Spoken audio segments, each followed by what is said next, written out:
We're going to talk about real estate here. I've got some great speakers from the Atlanta area, South, who invest in the Carolinas as well, and in Florida.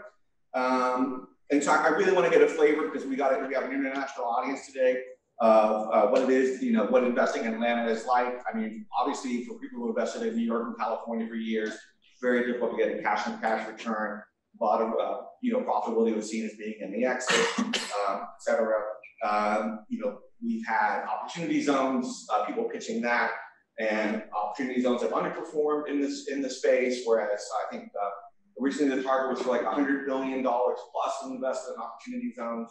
It's been about, in reality, it's about $3 billion of committed capital has actually been put to work, with about another $3 billion that has been, put into funds waiting to be deployed.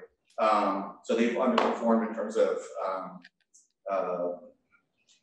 what their original mission was. I always think that if people want to put money into the economy, just put $100 billion into opportunity zones today, and you'll see things take off, right? Although I think you'll see some property appreciation as well. So I wanted to get started.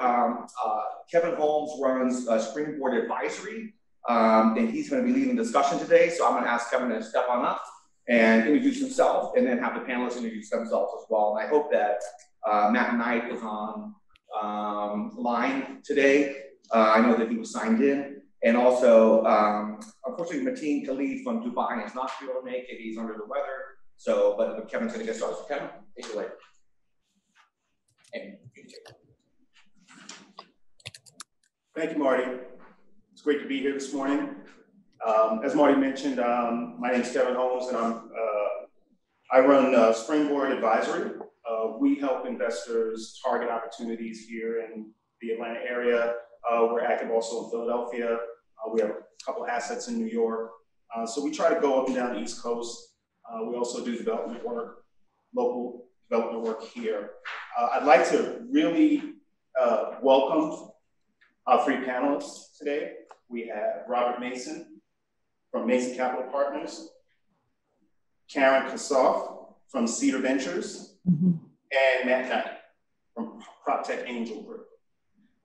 And with that, I'd like to just jump right in and ask each of our panelists to just give a sort of a really brief sketch of their firm. And then we'll go into some questions that will, address some of the issues with regard to post-pandemic opportunities in real estate. So why don't we start with Robert, and then we'll go to Karen, and then finally Matt. Robert. Robert, can we move you closer to the center so that way people can see you? Okay.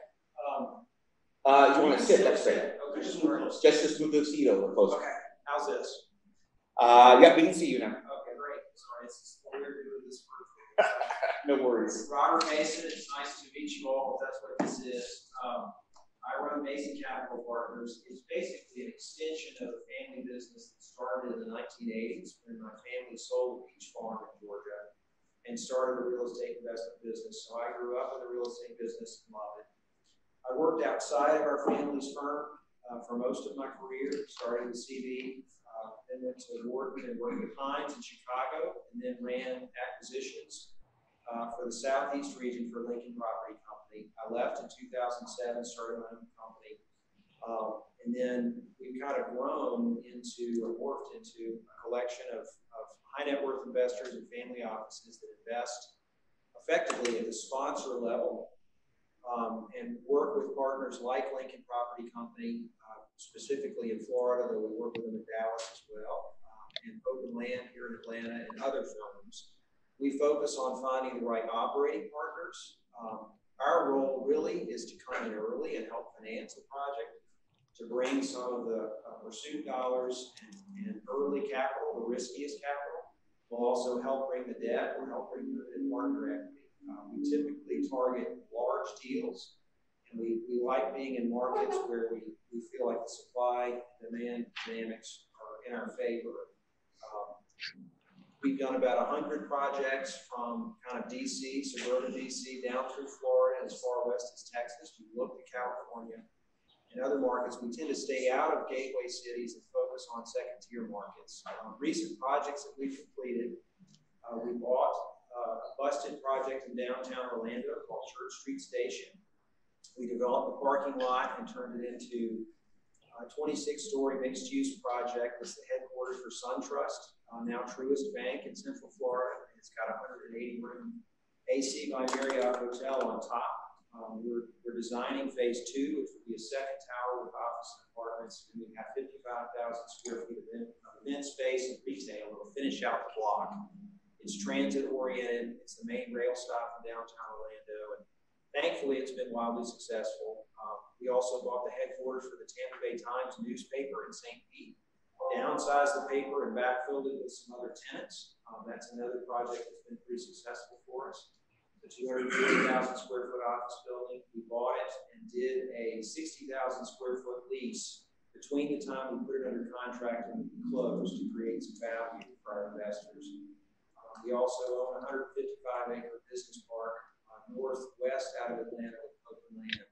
Bought land at 30,000 an acre, which hopefully very well. So what we effectively do is take our capital, our family's capital, and our partners' capital, and allow people to spread it out, make smaller investments in large projects, and diversify, basically. We do acquisitions, we do development, and we partner with groups like Lincoln Property Company. We focus on partners that have character, chemistry, and then what we call competence, being really good at what they do. So in a nutshell, that's who we are and how we operate. We're agnostic as to the type of real estate. We're agnostic as to the market. We just kind of look at things on a deal-by-deal basis. Great. Great. Thank you, Robert. Thank you so much. Karen, would you give us a thumbnail sketch of your operation? Sure. Since about 2012, Cedar Ventures has been raising debt and equity for ground-up construction projects in the area of senior housing, student housing, workforce housing, and we're currently getting involved in charter schools. We've been in existence since 2000. We do like second-tier cities. We're active in the Southeast. We've done projects in Alabama, Georgia, North and South Carolina, and we're currently in discussions with some others surrounding states. I spent about 15 years in Texas, so know that market well, too. And I look forward today to discussing how we got a student housing project done in the middle of COVID, as well as what our criteria for looking at senior housing projects in the middle of COVID. I recently visited a senior housing project community that had 0 cases. So it was interesting to see how they did that and the protocols that they used. Great, thank you so much. Matt, why don't you give us a thumbnail sketch of your operation? I'm happy to. You guys hear me okay? We hear you great. Thank you. Yeah, so I come out of the private equity world. Hi, Robert. I managed a couple $100 million for Colony Capital. It's now Colony North Star in the last recession, and that was a lot of fun. Left there in 2013 and started doing some of my own real estate deals, kind of as a fun sponsor. Eventually led me to real estate tech, which I thought was fascinating. And back in 2013, there was no such thing. I was just a dork. And so I ended up turning that into a venture capital career, which I helped build a venture fund with a partner who I think is actually speaking this afternoon. And I ended up leaving that venture firm about a year and a half ago. And ever since I've been doing some angel investing, doing some consulting work, work with a lot of real estate firms, work with a lot of venture capital firms, so sort of doing the intersection of both venture capital and real estate. So that's what prop tech is colloquially known. And so my angel group, we do angel investing, we do a lot of research, deep dives, private events, kind of do some work with big owners and operators of real estate on their tech stack and their tech strategy. And so I can dig into that more than you want, but that's what I'm doing day in, day out, is sort of living at the intersection of real estate and technology. Great, thank you so much. So this panel is about post-pandemic opportunities in real estate. And so I just want to throw the first question out with regard to what, if any, approach do you guys have with regard to Atlanta? Any anything about Atlanta or the Atlanta metro area that you find as interesting and certainly something to pursue? Anyone want to jump in on that? Robert? Sure. I live in Atlanta, and we've looked at a lot of things here in Atlanta. It's a wonderful market, high growth, and fantastic. We have typically gravitated more toward markets with a little less competition on the supply side. But we've done several. We've done a hotel project here in Johns Creek. We built one of the first Hyatt places in the United States in Johns Creek. Atlanta sort of is an interesting market. It sort of serves as a test kitchen for a lot of hotel concepts. Mm-hmm. Because we have urban and suburban and kind of an interesting mix. We've done basically an aged subdivision, 55 and older, age restricted with modular housing. That was pretty successful for us, but that we ended up delivering the back half of that project in the downturn. But that was also in Johns Creek, and then we own about 155 acres northwest out of Atlanta. And Atlanta's a terrific market. So we do love Atlanta, but we're very picky about where we go, and Atlanta does have a tremendous amount of competition. So we've gravitated towards Central Florida because we feel like there's more opportunity there for us. Got it. Karen, do you have any thoughts with regard to Atlanta or the Atlanta metro area? Sure. So in the north suburbs of Atlanta this summer, we did participate in a closing for a senior housing community. It was in Gwinnett County. So we were, there's a lot of growth that continues to be up in that area. And then we also see a lot of growth or activity in the planning stages with respect to public charter schools in the Atlanta area.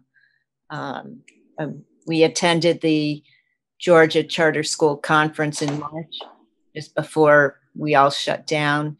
And it was amazing to me how much interest there is in growing and continuing to start these public charter schools all over. And it was a very diverse cross-section of the population that was there interested in doing that. How about you, Matt? Any interesting opportunities in Atlanta, specifically in the metro area? Yeah, as I said, I'm a little downstream from strategy formation for markets and property specifically. Mine's more about tech stack formation and streamlining. But I would tell you just anecdotally, the composition of my group and my LPs, a lot of them are sponsors in real estate. A lot of them, they're institutional LPs, sovereign wealth funds, multifamily offices, that kind of thing. Very, very bullish on Atlanta. It's still very much a leader in terms of, at least in my arena, technology. Some interesting things in Charlotte, for sure, Tampa, but even relative to Dallas, some interesting opportunities in my space. So as I said, I don't have any deep insights onto a specific market or a specific property type, but just anecdotally from my LP base and my investors and our deal flow, Atlanta is still kind of a central hub of activity relative to its peers. Robert mentioned competition being very intense here in the Atlanta area. What do you guys think about competition for real estate opportunity in a post-pandemic world more broadly? That's a great question. I think I used to joke that real estate's a dinosaur industry, or we're kind of like black and white TV. Technology, though, is starting to really, as Matt can certainly attest to, technology is definitely working its way into real estate and starting to impact this industry tremendously. We see hotels getting impacted by Airbnb and Sonder and other companies that are entering that space. You see office getting impacted by co-working. You see Amazon disrupting retail, so the change was already coming, and with this pandemic, I think it's accelerated it tremendously. I do think there's some terrific opportunities because I think so many people we're seeing are hitting pause right now, trying to figure out what they're doing. We tend to laser focus on a few opportunities where we feel like there's value.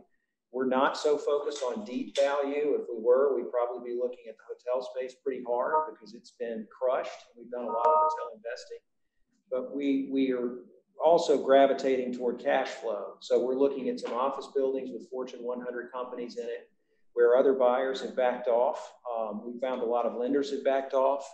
But if you have the perseverance to stick with a deal, we think you can get it at a good price if you just don't try to get it at a great price. And then we believe things will recover. So we see this moment with COVID as an opportunity to just lock down a few assets that we're chasing and just grow our cash flow. That's really our main focus, not trying to do anything too aggressive, but trying to take advantage of the opportunity. Great. Karen? Yeah, I guess maybe echoing some of what Robert said. I think we tend to pursue niche opportunities, as do our developer clients. So we see, while a lot of folks canceled their student housing projects this spring, we closed, and we see an opportunity for growth there. While it may get competitive, there's still going to be an edge if you have a relationship, whether it's with the community or the university. All these universities have aged resident halls, many of them, not all, many of them. And the one that we were working with did. It's part of the University of North Carolina system in a rural setting. I mean, it's got to take some of those residence halls offline, shared bathrooms, shared bedrooms. That's just not going to hold up. So we see some growth there. And, where it might get a little competitive or where you might have the edge is if you have a relationship either with someone in the community or with the university. But clearly there's a need there. I get it. That makes a lot of sense. And connecting with someone like yourself that may already have existing relationships may be a good way for people to focus the capital. Okay, thanks. Yeah, no, absolutely. I think that same theme bodes well also for Robert.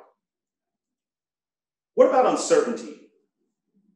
Right now, there's a lot that we don't know.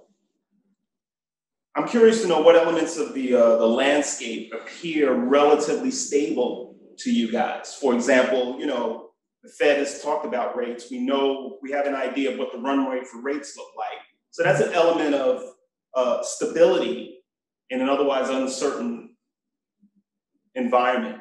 What, if any, are other things that you think might be relatively stable that enable you to kind of hang your hat, so to speak, given all the uncertainty that we're seeing? Karen, go ahead. You're nodding. Go ahead. Take it away. Me?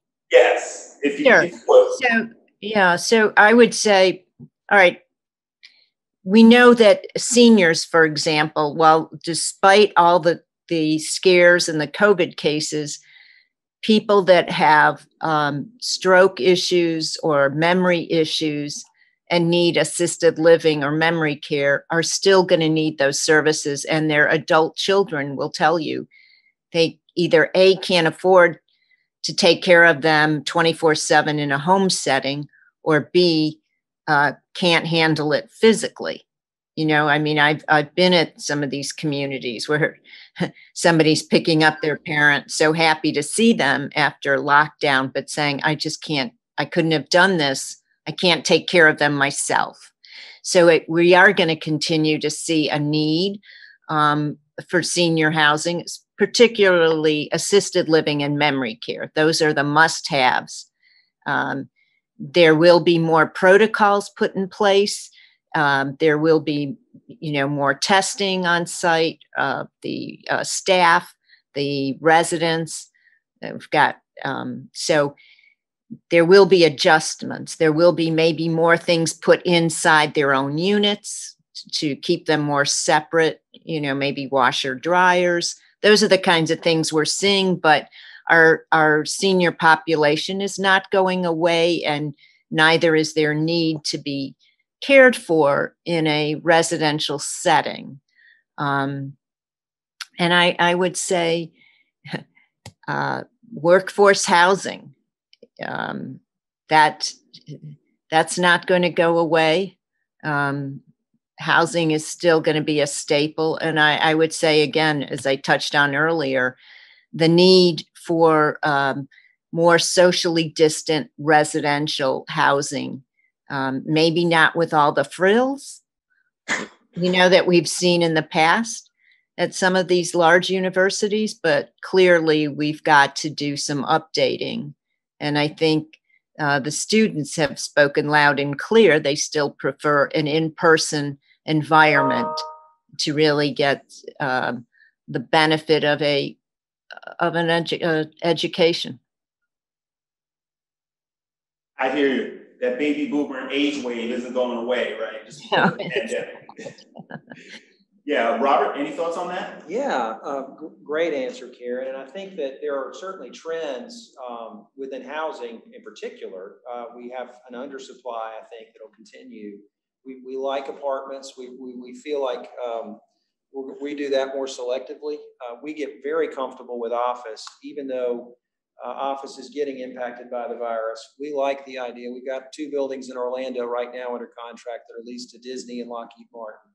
Disney's business, obviously, the theme park has been dramatically impacted by the virus, but we don't think the theme park's going anywhere, nor do we think Disney's going anywhere. And they've got people jammed in these buildings, so as they come back, they're going to need more space because they're going to spread out.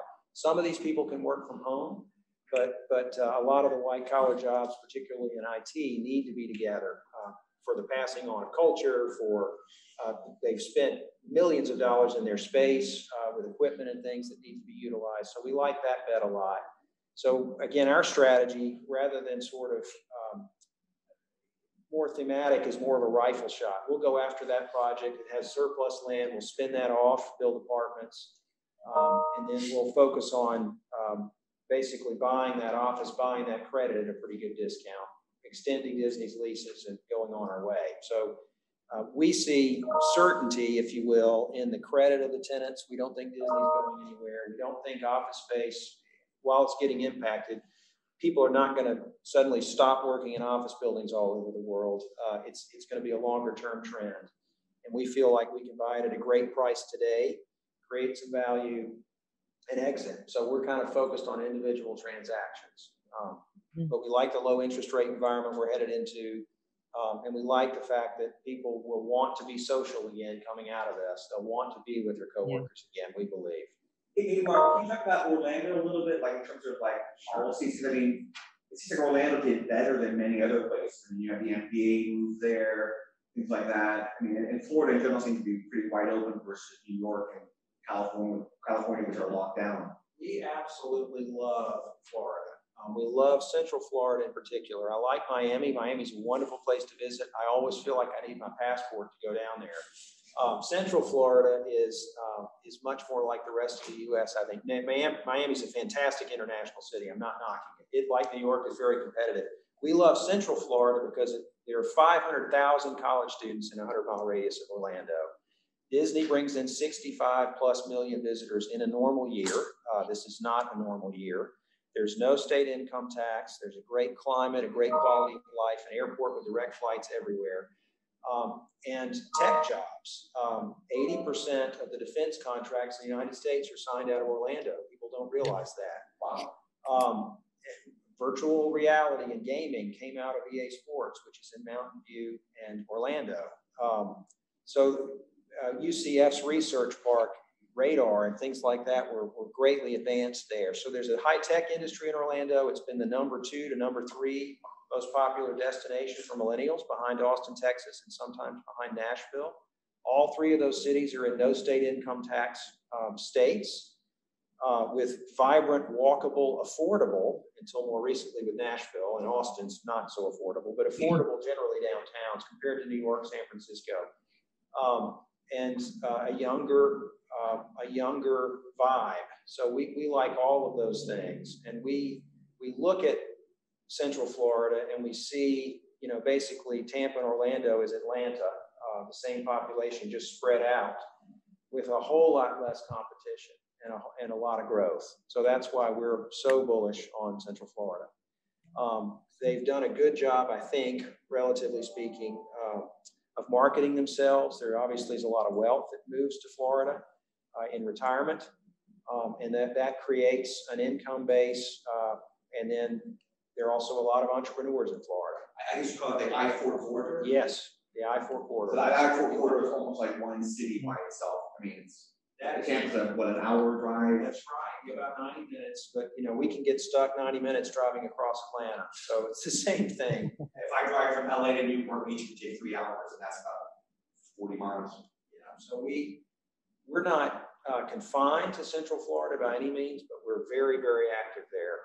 And one of my closest friends and business partners is a former corporate head of real estate at Disney, and as a result, just has tremendous contacts across the region. So we're very active there. Can I just jump in with one question for Karen? Yes. Hey, Karen. So, you know, senior has been built, and there's been a lot of talk about how, you know, there's a lot of vacancy in the senior market, in particular places like Texas.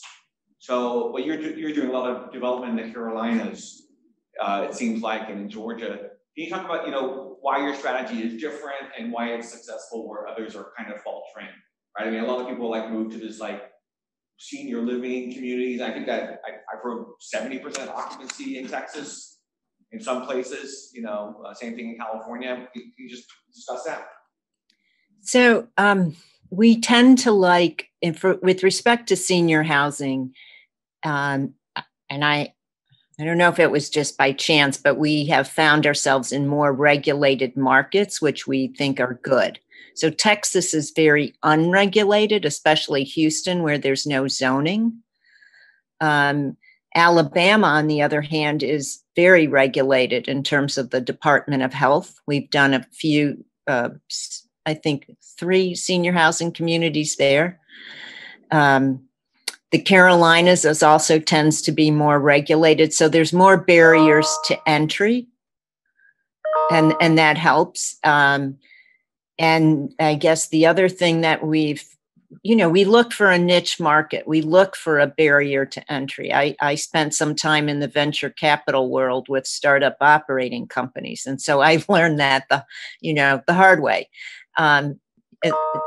Housing is a service business in some ways. It's location, but it's also service, whether it's senior housing or student housing, workforce housing.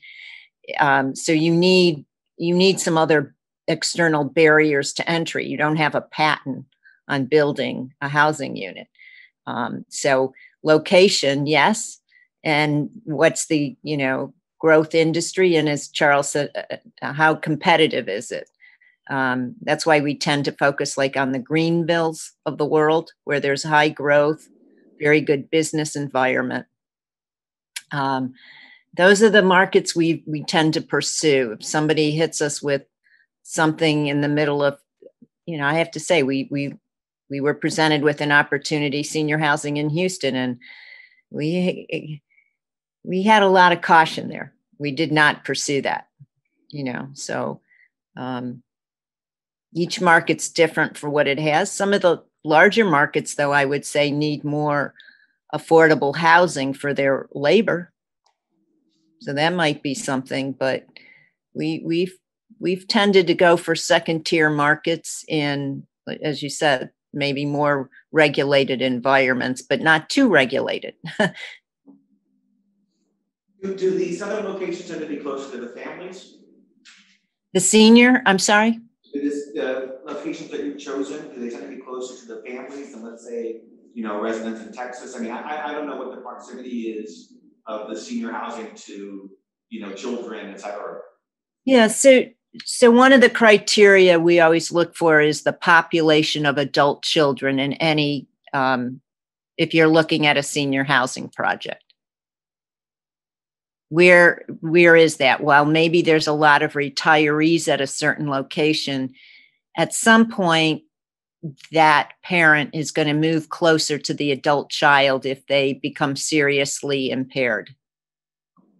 And so you always need to look at where the adult population is. Gotcha. Perfect. And Robert, there was a question about student housing. Are you involved in that, in student housing at all? We have looked at that for a long time and like it. We have some partners who've done it. We have a pretty good relationship with a group called Cardinal out of Denver that's one of the larger managers. So we've explored a number of projects with them. It's I agree with Karen completely on the barriers to entry. And I think one of the things on student housing that's attractive is timing becomes critical. So you really want to tie up a good site, and then you have to deliver. So if you're better at delivering on time and on budget than your competition, you have a competitive advantage in student housing. There's a lot of universities in opportunity zones. Yes. Right. I mean, especially if you go to the southwest. But the question is, if universities are kind of shut down, people are doing. I mean, I heard that universities enrollment is down 20% this year. Right. And you know, maybe you should wait. Your timing should change for student housing. We were starting to look, and then when COVID, we've looked at assisted living as well. That's another niche we really like. We feel like the wind's at the back of that industry, and operating is a competitive advantage. Student housing, same thing. We have not pulled the trigger, and I think that student housing is certainly being impacted by some of the changes. And thankfully, we don't have a lot of exposure there because I'm not yet a black belt, certainly in that niche. But I think that, again, a huge part, and I think people will appreciate this coming out of this pandemic, a huge part of the college experience is social. It's wildly important to be near your peers. So I think people will appreciate that. I think it will be a tough year, or hopefully not two, but a tough year for student housing. But I think it'll definitely recover. Yeah, I think there was an NYU dorm scare. I don't know, 20 people came down with COVID at one of the dorms at NYU, and Cornell University had an outbreak of like 50 people on a party, etc. I mean, so I think that people are looking at it closely. Yeah. There was another question here about medical. No, we haven't discussed medical at all, but we will definitely come back to that. Just wanted to, key in that Karen had mentioned earlier about the need for retrofitting for the impact of COVID. And so I'm just curious to know, whether or not you think that might be, given the lead times that are required to do these projects, is that, acquisition at this time at maybe a lower rate? Does that make sense? I know that you've been reluctant because of COVID, but it actually could be an opportunity because you've got a certain amount of lead time that needs to happen, especially if you're dealing with an institution. So I'd like to speak to that. So, it just worked out when we started the student housing project at University of North Carolina at Pembroke. It was pre-COVID. When COVID hit, we were very well positioned. We took down the land for both phase 1 and 2. Phase 1 is under construction. The university, being 8,300 students and subsidized tuition, experienced growth from fall 2019 to 2020, with only currently 15 COVID cases right now, at least per their website. They've had more that have recovered, but it's still been a very low percentage. But we're very well positioned to do the phase 2, which will be another 300 units, given, as you said, Kevin, they need to retrofit. And because they have low tuition that's subsidized by the state, I think it's $1,000 a year for in-state students, we're positioned for growth in a downturn environment. We are the low-cost provider in that state. And makes sense. So we are positioned to capitalize on the need for less dense housing and be in an environment that is less dense and less susceptible to COVID cases. Okay. Before we get thank you, and before we get to issues or the topic of medical, I want to jump over to PropTech and get Matt's take on post-COVID PropTech or how PropTech has been impacted post-COVID, if you think anything has changed in the environment for PropTech opportunity. Yeah, I think it's fair to say it's changed, but a lot of it's just accelerated, right? Whether you're looking at office or retail or hospitality, air quality is not something that was confusing or on people's radar, not before COVID. It's just really been accelerated. And so a lot of what I hear is the things that were already happening are happening faster and at scale. So things like air quality monitoring, touchless access, occupancy sensors, things like that, that was already happening, right? That was not smart apartments, IoT. Those things were happening maybe at the top of the funnel and the tip of the spear, and are starting to kind of diffuse more broadly. So yeah, I wouldn't say it's necessarily. I would say it's accelerated a lot of what's happening in prop tech and really concentrated what we look at. So services that are provided to retrofit to help supply and support a post-COVID environment is what you're talking about.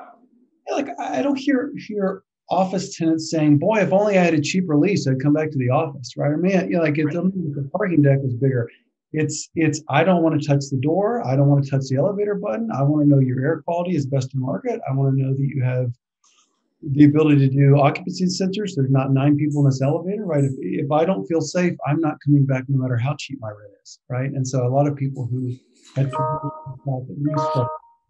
was one of the major levers to pull to kind of manipulate your rent roll, or being forced to look at things like their technology stack, right? What can I do to make this building a safer environment for people to walk back through the door? Got it. So you see more CapEx spending in the post-COVID era? Sometimes I really divide the world sort of into 2 buckets. Is there are people that try to, we all want to float out an NOI, right? So there's 2 ways to do that. You can increase revenue, you can decrease expenses. So there had already been a shift toward decrease in expenses, looking at water and energy management, for instance, but also things like tenant amenities, smart IoT things, smart apartments in the apartment space, whether that's seniors, market rate, students. And so CapEx, yes, but not necessarily. A lot of these are a net positive where you'll actually recover your upfront spend. And a lot of my time is spent on that period to recovery. Did it take you 6 months, 12 months, 18 months to recover that upfront cost? So it's not necessarily always a net negative. Does that make sense? No, that makes perfect sense. Would you have any suggestion as to how to play that from an investment perspective? How would you suggest folks from a real estate perspective? If you just had equity that capital that you wanted to deploy to kind of take advantage of some of these opportunities, would you go into the startups and people that are providing these services? How would you go about taking advantage of all of the trends that you've just outlined? Well, that's sort of why my group exists and why we have calls every Friday, is thinking about what trends we're seeing, because I think it's pretty obvious some of the things happening in office and hospitality. And we try to think about second order consequences, less obvious opportunities. And so sometimes that means we do pilots. Sometimes that means we just have startups come to present what they do and tell us about their pilots. Sometimes it's conceptual and what's happening in MIT's real estate lab. And so there are a lot of ways you can do that. But just being in the conversation is usually the first step, is making sure you're paying attention to it and thinking about it. And I think I had an eye-opening conversation 2 years ago with the Sovereign Wealth Fund, which is, I think, the second largest real estate LP in the world. And their comment to me was, we know where our bread is buttered. We know that no matter what GPs we choose for our funds, if our tenants don't like the technology in their buildings, they aren't going to sign leases. They don't sign leases, none of us make any money. And so they started deeply researching real estate tech and actually ended up investing in 3 prop tech funds on the venture side, and have allocated $200 million in just directly investing in technology. So kind of like anything, you can invest in a REIT if you want to be in real estate. You can start a company, you can be a broker. There's a lot of different ways to get into real estate. And the same happens on the innovation side. Is you can do a lot of different things, but you have to sort of decide what your appetite and what your time allocation are. Great, thank you. Marty mentioned medical earlier. Just wondering if you guys have any thoughts with regard to the medical space and post-COVID.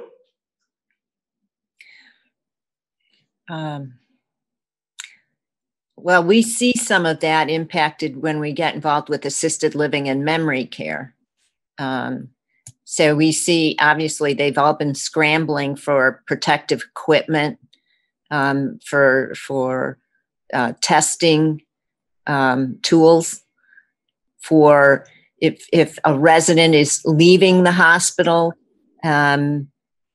there's going to be a test before they walk in. They ask the hospital to test. So I think maybe more smarter ways of testing. Telehealth, we've seen an upsurge in that with the approval to reimburse. I can say I've personally had a telehealth doctor's appointment. So I think there's going to be new ways, more efficient ways to reach the population in a COVID environment. And so I think we'll see new technology, and there's obviously more demand for the equipment and the tools to trace and test. Right. So I don't know if that means with COVID more dispersion of facilities like urgent care facilities and things like that, or does it simply mean medical footprints are going to drop because of telemedicine? There's a two-edged sword there. So, we had one owner in the senior housing community who literally put all of his COVID patients in one community, right? The question is, will the hospitals start to do that? Is there going to be a need maybe for some special wings where you can more carefully isolate? I think the jury might still be out on the real estate expansion need there, but that's a possibility. Do we need some wings or some separate hospitals, let's say, just for a pandemic situation? Right, or more satellites, Yeah, more satellites, right. Robert, any thoughts on that? Well, I think there'll certainly be a lot of discussion about how COVID will impact healthcare facilities. My experience with healthcare, we focus more on specialty facilities within the healthcare system, such as cancer centers and things where there are high revenue and high profit margin. So that's kind of been our exposure to healthcare. But we've also seen that they move as slow or slower sometimes than the United States government. So by the time they're ready to take COVID into account, I think from a facility standpoint, we'll be 2 or 3 viruses down the road, I think. But that's my guess. We'll see. I think the real key is to figure out how to utilize what we have in place right now more efficiently and safely. And I think there are a lot of smart people working hard on that. I would agree with that. Yeah. Do we have some excess capacity now that we can use maybe for just a COVID or a virus population instead of taking the risk of infecting other patients? Yeah. Marty, you wanted to say something? Yeah, so I actually have some real life experience. This is I live with a doctor, and she's a concierge doctor. And so and I talked to Fred Nasman about this on the phone 2 days ago. Fred's a long-term healthcare VC. He's taken 70 companies public. He told me that 50% of all doctors' visits have moved to telemedicine right now. But I want to get to the point that you brought up, Kevin, which is more distributed. I mean, if I had to go to a doctor, I would not go to a hospital, right? But right. So I would think that medical buildings probably are doing far better today. And so the person I live with right now, when she sees patients, 50% are telemedicine visits, and the flu shots that she gives, the patients are not allowed in the office. She goes down to the parking lot. So they create like a virtual drive-in where they just pull down their windows, pull up their sleeves, get their shots, right? And I think that's happening everywhere. And as a matter of fact, I think you were talking about people being more health conscious this year because of COVID. CVS has run out of flu shots for people over 60. There's 2 different types of flu shots. There's like the weaker flu shot, which is people under 60, and then people more at risk. And so they've already given out all of their supply. I think they're going to get some more, but obviously. But so those drive-ins that you see at CVS, And we've had a guy speaking more recently, who's a doctor out of Austin, Texas, who's built this virtual doctor's office that you can put into pharmacies.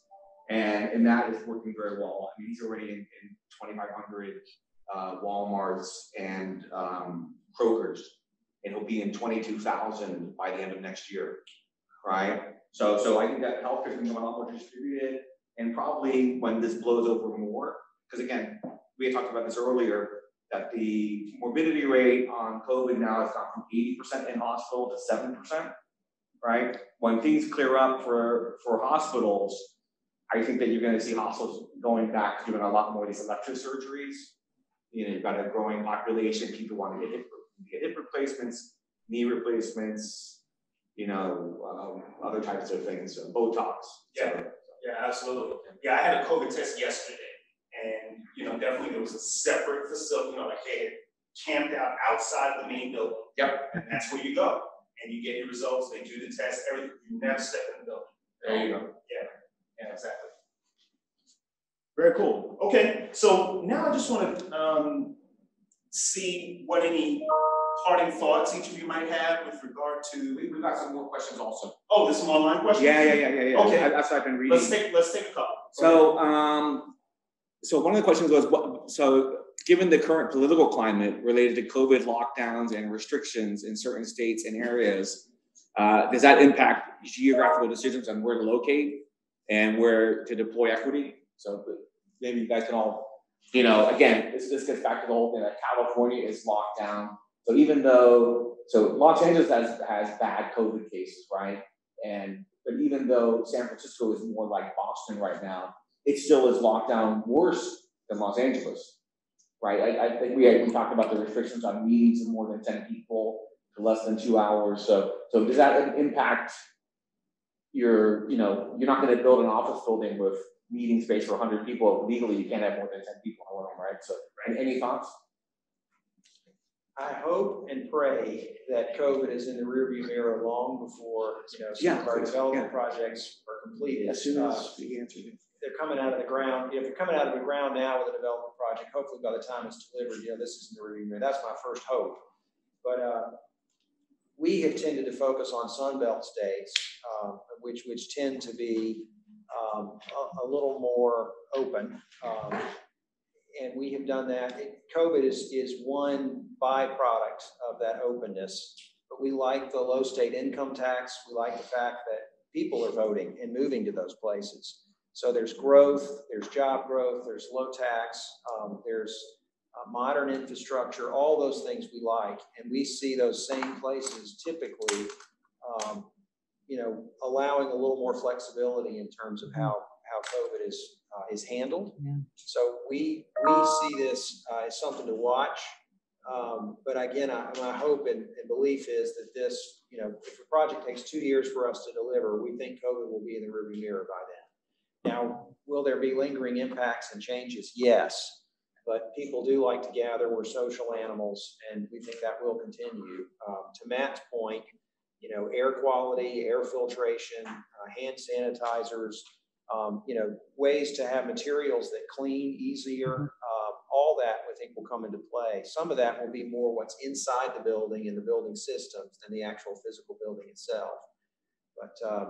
But we tend to focus just by default. We're in Sunbelt states as a rule. So. And do you take your cue from your analysis or your investors, or both in tandem? We see this as a slow moving train. So it's not moment by moment, day by day. It's hardly even year by year. It's more decade by decade. So we see these trends as long-term trends, and we see, you know, a lot of opportunities being created. We're not trying to take advantage of all of them. We'll just zero in, kind of given what we see as longer-term macro trends. We'll zero in on a place and find an opportunity.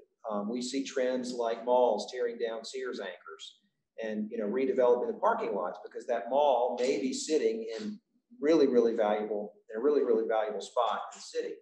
But the Sears parcel may not be doing it a whole lot of good. So, you know, we see trends like that, but that trend will probably still be here 3 years from now, you know, in another mall. So we kind of look at locations, and we tend to put blinders on, focus on those locations, and then we'll just try to negotiate a deal to pick that one antelope out of the herd, take that antelope down, and then we'll move on to the next antelope. It's kind of the way we view it. Sure. Karen, any thoughts? I would just echo what was just said. We've always focused on the Sunbelt states, in part before COVID, because they were less regulated and easier to do business. And even in North Carolina, while they shut down some of the universities, I think UNC at Charlotte, they let the others within the system stay open if it wasn't an issue. UNC Pembroke, for example, is still open for in-person. So I would agree that, flexibility. Here in Georgia, I think our unemployment rate is in the 6% range, 6.9 maybe, but yet our COVID cases haven't, because we have opened up, and our COVID cases haven't spiked up more than, maybe other parts of the country, or they have been somewhat in decline. So I think it's part of a continuing trend. It was less regulated before COVID, more friendly to doing business, and still is now. Marty, any other online questions? Yeah, we've got several, but I have a question for Matt. Matt, if you can take some. So Matt, so we've been going through a changing real estate environment, and you're using technology, and I don't know if you're using AI and machine learning, but there's questions about how quick does AI and machine learning react to sudden changes in real estate markets that have been brought on by COVID. And any thoughts on that? I mean, because I guess with machine learning, you need data, and there's really just new data on that. I actually wrote an article about this last week about data quality is really an issue. To answer your first question, AI machine learning reacts in a fraction of a second. So it's not about the capability of the technology. In fact, almost nothing I work on is about the ability of the technology. It's about what you apply to and what you point it at. And so it depends on what data sets you're running. And so you look at a lot of location-based data sets, a lot of non-obvious data sets, a lot of business intelligence platforms that are built by non-obvious data sets. So that's a good portion of how I look at sort of top of funnel deal flow management. Can you discuss what a non-obvious data set is? Cell phone signals, Placer AI. So the Placer works with a lot of cell phone usage statistics to show kind of non-obvious transit trends that you yourself may not know that you use while your cell phone is tracking you. And there's obvious things like Yelp reviews and things that are public reviews online, but even psychographic, demographic trends. Robert talked about sort of people moving into warmer climates kind of during COVID and post-COVID. And so some of those trends around voting and things like that are maybe not obvious when you're doing your 1, 3, and 5 mile rings, and your income demographic brackets that are maybe a little dated. So there are hundreds of data sets, maybe. Sure. I mean, I'll give you an example. There's a prop tech firm in LA that is doing tracking of gentrifying neighborhoods, tracking IKEA deliveries and Home Depot deliveries, and using drones as well. So, so maybe, as you said, there's many different data sets like that. Yeah, that's good to know. But how do you apply that to an acquisition or development strategy, right? That's a more interesting question, because they're almost infinite data sets. How do you make them actionable? That's a more interesting question to me. Right. So this is, I guess there's an algorithm out there that is being used by the Zillows of the world, where they're buying single family homes, because their machine learning is saying that this single family home is the right one to buy, and you can get it for XYZ price. You can sell it in 3 months for a 10% markup.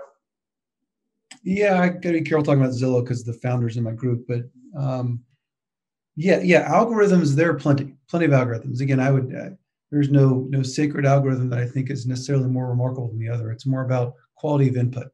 What's the quality of the data you're putting into it, and what's the desired goal? And so a lot of what I spend my time on is, how can I use that? If I'm buying or building buildings, it's great to have all these numbers.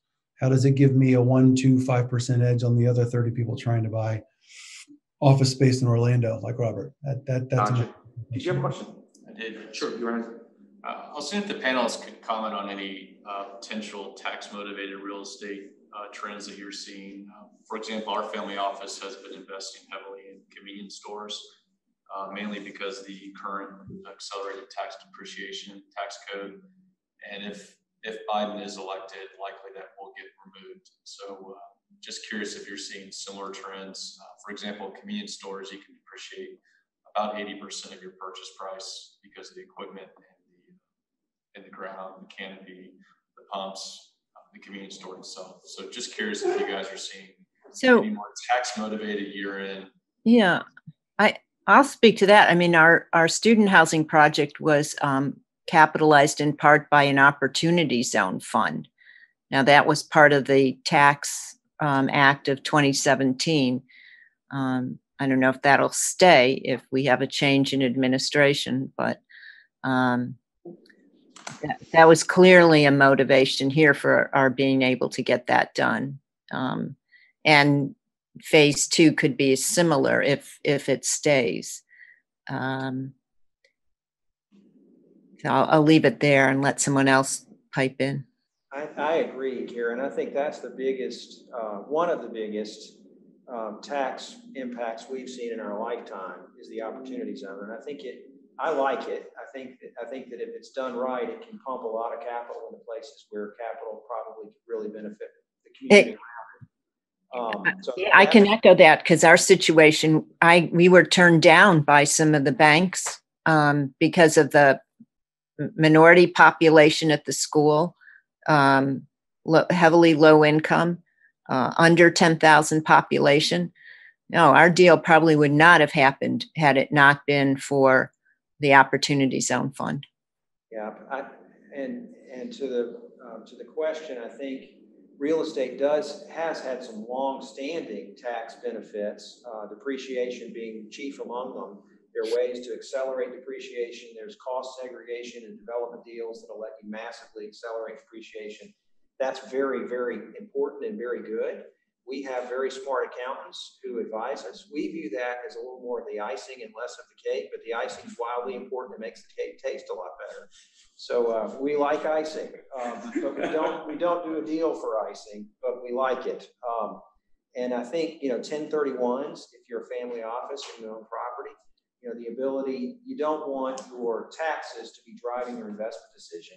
By the same token, if you see something you like and you can make the timing line up, then you sure can benefit. And then the last thing for family offices that I think is wildly important in terms of tax sheltering or trusts, for the ability for the family to move assets into generation skipping trusts. We've done that. We're a small family compared to many of the families on this call, tiny.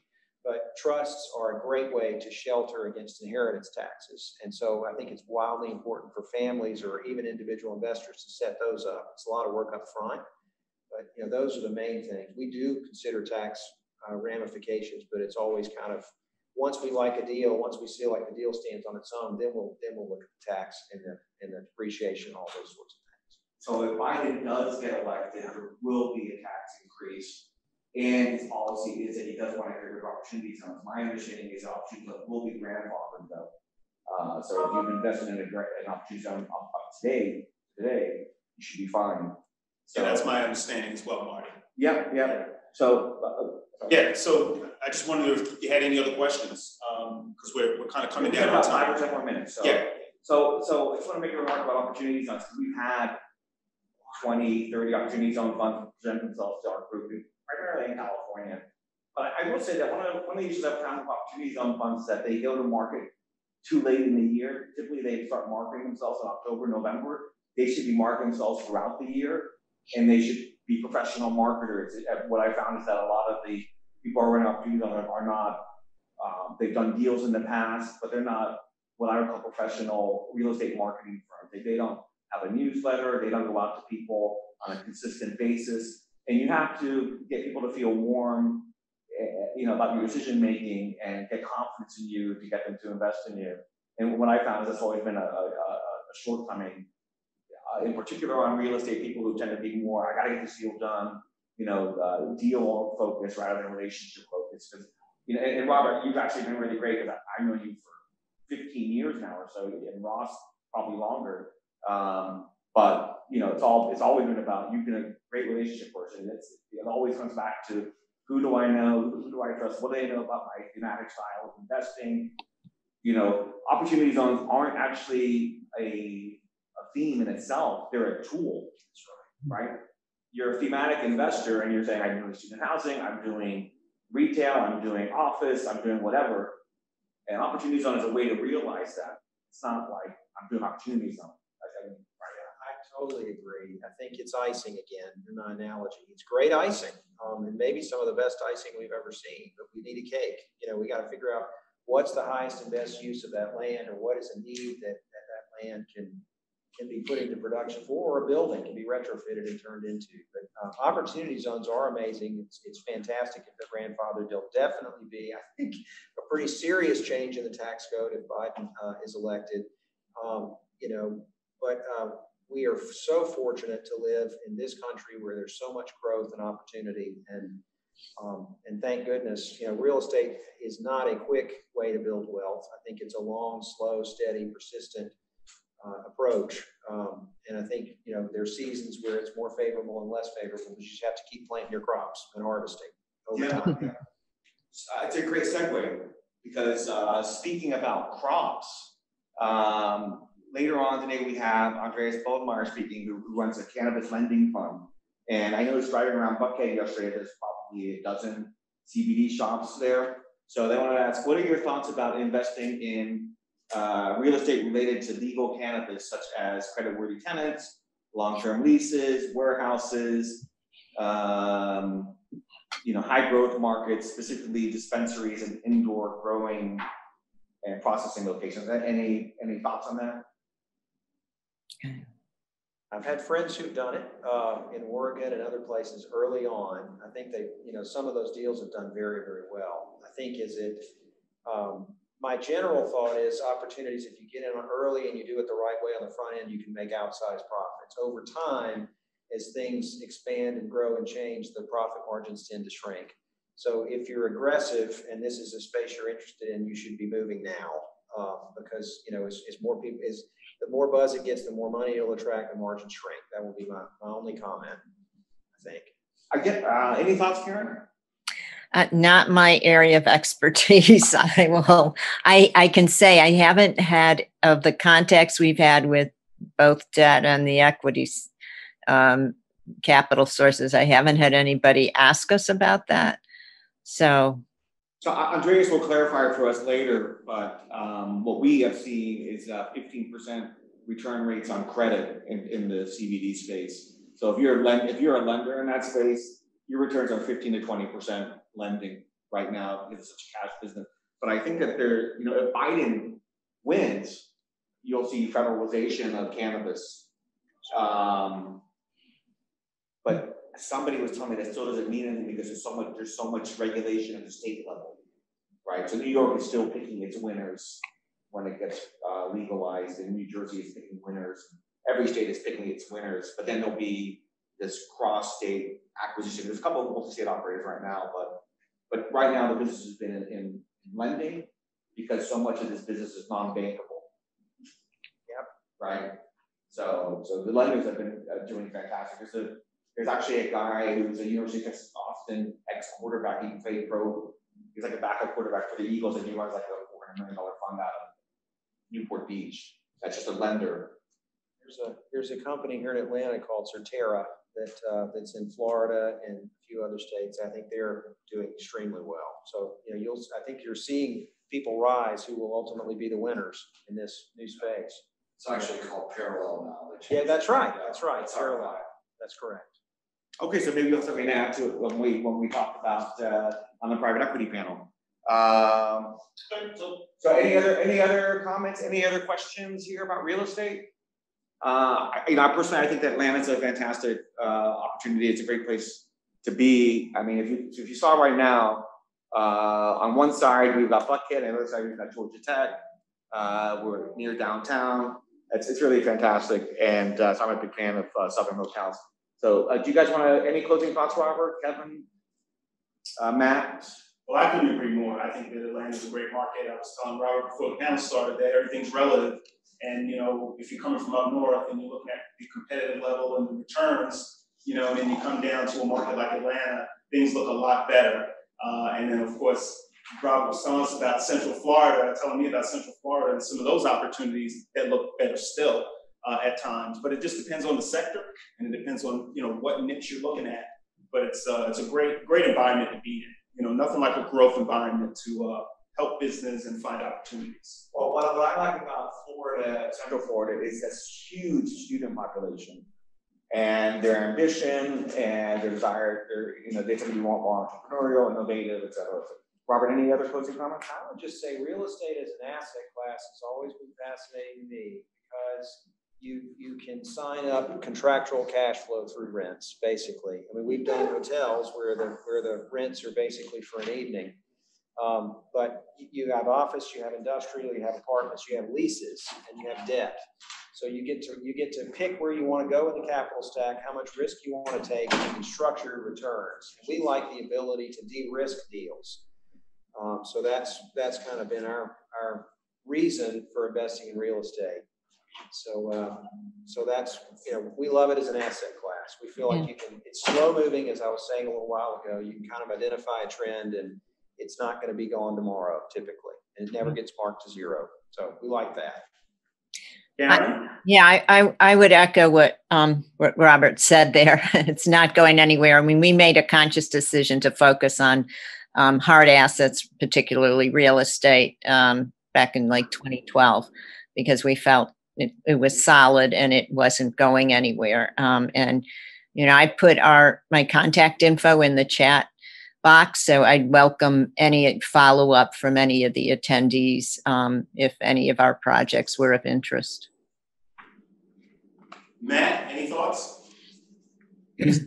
Appreciate the chance to be on the panel and continuing my tradition of being the least impressive person on a 3-person panel. It's always nice. And through your tech strategy or want to talk about tech, Marty's got my email. Happy to chat anytime you guys want. I'm always around. Cool. I have one additional comment about Atlanta. You know, one of the reasons why I found Atlanta so attractive coming down is because I had done, you know, after my business school days, I'd done a lot of management consulting, and I had come down and had a lot of clients down here. And at that time, I'm dating myself, in the mid 90s, mid 90s and late 90s, the professional people that I came in contact with and people I came were mostly from the Southeast region, generally speaking. And in 2014, when I came back to Atlanta, that had completely flipped. I was more likely to find somebody from Denver or LA or Chicago living and working here in Atlanta than local folks. And that was very impressive to me. That made a big impact on me. And then, of course, I saw the growth in corporates, the growth in tech, you know, the growth in the media and entertainment space. And I saw an economy that was expanding on multiple fronts, as opposed to being dominated by a single industry or cluster of industries. And so I have found Atlanta to be a great market with long-term growth prospects that span across a number of different dimensions. And I would just hope that folks would keep that in mind.